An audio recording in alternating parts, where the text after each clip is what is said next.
Hello and welcome to the Rahul Nair Finance Show. You're listening to the Daily Dealroom, from startups to stock markets, where we decode the business buzz of the day, crisp, clear, and to the point. Today is 7th July 2025. Before we begin, here's a quick disclaimer. This podcast is for educational purposes only. It is not a buy or sell recommendation. Always consult a financial advisor before making investment decisions. Let's start with our first segment, Indian market. Markets were cautious today, reacting to unclear global cues about potential tariff delays from the US. Here's how Indian indices performed. Nifty 50 closed flat at 25,461.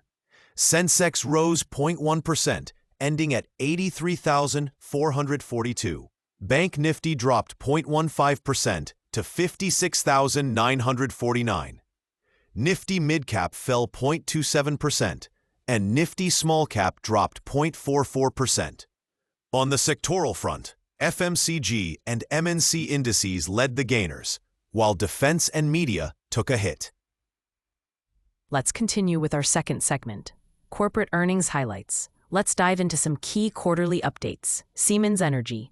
Q4 net profit jumped 36% year-over-year to 246 crore. Revenue surged 57%. Stock gained 3%. Jubilant FoodWorks. Revenue grew 17% year-over-year, added 73 stores. Domino's India saw 11.6% LFL growth, while Turkey operations declined slightly. PC Jeweler. Revenue up 80% year-over-year in Q1 FY26. Driven by festive and wedding demand. Debt reduced by 7%, aiming for zero debt by FY26. IndusInd Bank, a mixed bag. Advances dropped 3.9%, CASA ratio dipped, and corporate loans fell 14.4%. And don't miss this, Adani Enterprises is opening its 1,000 crore NCD issue on July 9th, offering up to 9.30% yield. Let's continue with our third segment, Insider Trading. SEBI fines consultant. SEBI fined Deepak Shah 10 lakh for insider trading in Electrosteel Castings Limited. Shah, working with Baker Tilly on a merger deal, bought 19,003 ECL shares while in possession of UPSI, unpublished price-sensitive information, and later sold them for 1.35 lakh profit.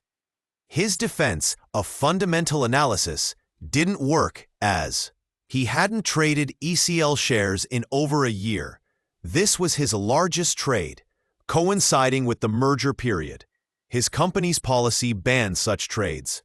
SEBI's message, even professionals must play fair. Let's continue with our fourth segment, PSU Comeback Story. Public sector undertakings have staged a big comeback post-COVID. Between 2020 to 2025, PSU profits grew 36% annually, even faster than many private firms.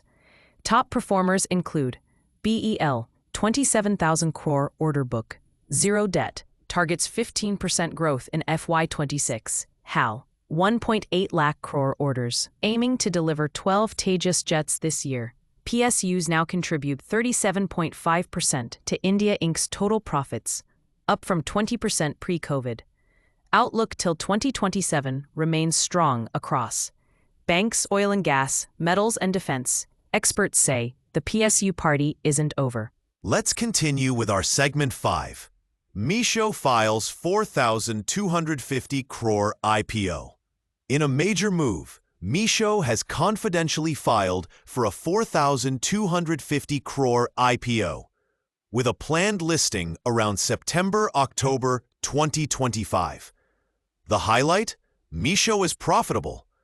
After turning a profit in Q2 February 24, the company's February 24 revenue hit 7,615 crore, up 33% year-on-year, while net loss shrank from 1,569 crore to just 53 crore. How did they do it?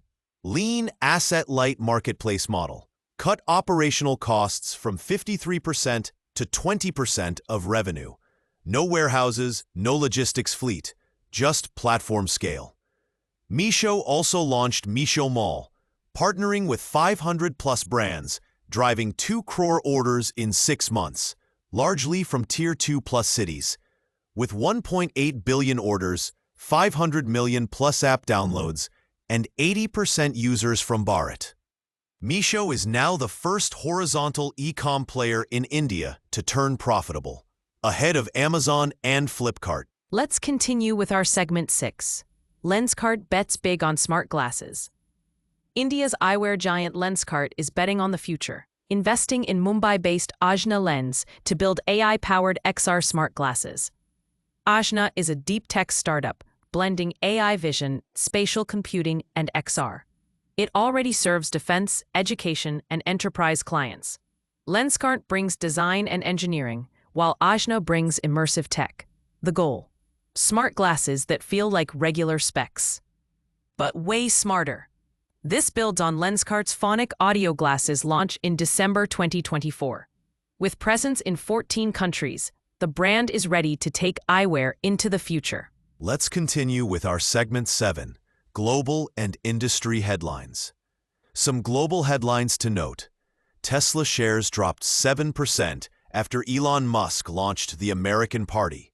Vietnam GDP grew 7.96% year over year, strongest since 2022. Capgemini to acquire WNS for $3.3 billion to boost its AI-led outsourcing. Samsung's Q2 profit likely down 39% year over year due to chip delays. Nvidia overtakes Apple and Microsoft with $3.92 trillion market cap. Closer to home, automobile retail sales rose 4.84% year over year in June. Two-wheelers dipped month, but were up 4.7% year over year.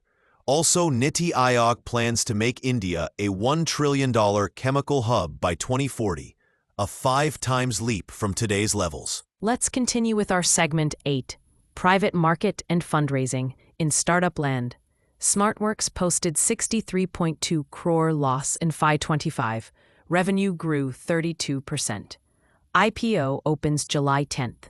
Square Yards to raise 2,000 crore at $1.5 to $2 billion valuation. Khetika raised $18 million, led by Anicut Capital and Narottam Siksaria Family Office. Last week, Indian startups raised $314.6 million across 21 deals, up 13% from the week before. Top fundraisers: Jumbotail, $120 million. Inframarket, $50 million. Also worth noting, India ranks third globally in fintech funding for H1 2025, though overall funding fell 26% versus H2 2024. Let's continue with our segment 9, Gold, Currency, and Market Outlook.